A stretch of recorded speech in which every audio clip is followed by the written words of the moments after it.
안녕하세요. 책상, 컴퓨터나 노트북으로 업무를 해야 하는 직장인이라면 필수 가구죠. 하루 중 가장 오래 마주하는 공간이기도 하고요. 그런데 막상 책상을 사려고 하면 헷갈립니다. 책상의 상판 사이즈나 책상 높이, 책상 다리 구조도 너무 다양하고 제각각이에요. 또 비슷해 보이는데도 10만원부터 100만원 넘는 제품까지. 가격도 천차만별이라 선택하는 기준이 없다면 구매하고도 불만족스러워서 당근행이 되어버리곤 하죠. 게다가 모니터함을 사용하시거나 팔걸이 의자를 사용하신다면 필수적으로 체크하셔야 할 부분도 있는데요. 그래서 오늘은 제조회사의 설명만으로는 알 수 없는 책상 구조별 차이점을 하나씩 알아보고 왜 어떤 책상이 오래 써도 편하고 어떤 책상은 금방 불편해지는지 앉아있는 내 몸이 가장 편안해지는 자세를 기준으로 쉽게 정리해드리겠습니다. 이 영상에서 말씀드리는 기준만 알고 있어도 디자인이나 브랜드에 휘둘리지 않고 내 생활에 맞는 책상을 직접 고르실 수 있을 거예요. 이 영상에 시간만큼만 투자하시면 책상 고를 때 평생 써먹을 수 있는 기준이니까요. 꼭 끝까지 시청해주세요. 첫 번째는 안정성입니다. 책상은 움직이지 않는 게 기본이에요. 공부하거나 일할 때 책상이 살짝 흔들린 적 있으시죠? 그럴 때 괜히 신경 쓰이고 집중이 안 되는 느낌, 그게 바로 안정성이 떨어지는 구조 때문입니다. 책상에서 가장 중요한 건 안정성인데 움직이지 않는 구조예요. 2019년에 국제보건과학연구저널이 발표한 책상에서 작업하는 사무직 근로자의 인체공학 평가 연구에 따르면 컴퓨터를 하루 8시간 이상 사용하는 근로자의 80% 이상이 근골격계 통증을 경험했다고 합니다. 이 연구에서는 통증이 주로 허리와 어깨,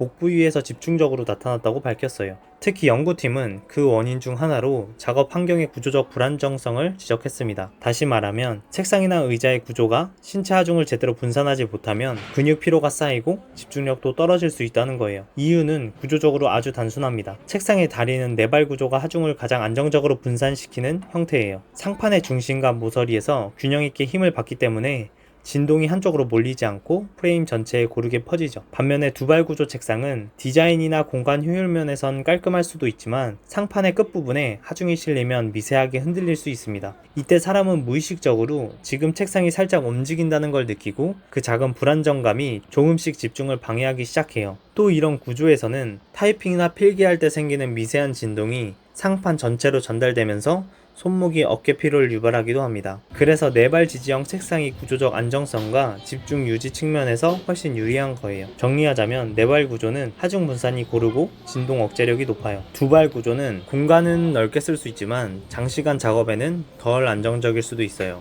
그래서 책상을 고를 때는 디자인보다 얼마나 흔들림이 적고 하중을 고르게 버틸 수 있는 구조인가, 이걸 먼저 확인하는 게 중요합니다. 결국 전문가들이 말하는 안정성의 핵심은 움직이지 않을수록 집중이 오래 유지된다는 것이에요. 두 번째는 책상의 깊이입니다. 책상의 깊이는 단순한 디자인 차이가 아니라 시선의 안정과 집중 지속력에 직접적으로 영향을 주는 핵심 요소예요. 미국의 산업안전보건청과 국제인체공학협회는 모니터와 눈 사이의 거리를 약 50cm에서 70cm 정도로 유지하는 것이 가장 안정적이라고 권장합니다. 모니터를 놓는 것까지 고려한다면 책상의 최소 깊이는 70cm 이상이 되어야 한다는 걸 의미합니다. 이 거리는 눈의 초점이 자연스러운 범위 안에 머물도록 도와주고 눈의 피로나 두통 같은 시각적 부담을 줄여주는 기준이라고 합니다. 그런데 책상 깊이가 70cm 이하로 짧다면 모니터나 노트북을 올려두었을 때 눈과 모니터의 사이 거리가 40cm 이하로 좁아지면서 시선이 가까이에 고정되고 피로가 쉽게 누적된다고 합니다. 결국 책상의 깊이가 충분하다는 건 단순히 넓다는 의미가 아니에요.